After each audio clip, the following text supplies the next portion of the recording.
आज हूँ सेप्टेम्बर मास 15 तारिख। सारा देश में इंजीनियरिंग कॉलेज रे आज पालन होउची इंजीनियर्स डे। आम देशर प्रथम इंजीनियर श्री मोक्षगुंडम विश्वेश्वरय्या जन्म जयंती को इंजीनियर्स डे रूपे पालन करा जाए।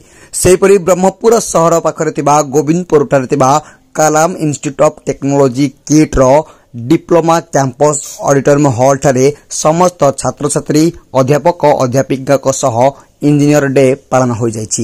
एही अवसर में कॉलेज रो प्रिंसिपाल डॉक्टर अनिल कुमार पात्र प्रदीप प्रज्वलन करथिबा बेले भाइस प्रिंसिपाल सागरिका पात्र परिचालना करथिले।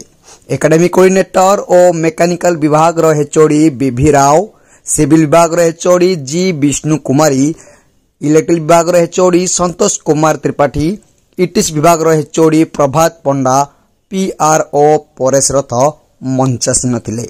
दीपक, सागर, महेश, लिंकन को बेस्ट ऑर्गेनाइजर भावे डॉक्टर अनिल कुमार पात्र द्वारा पुरस्कृत करा जायतिला।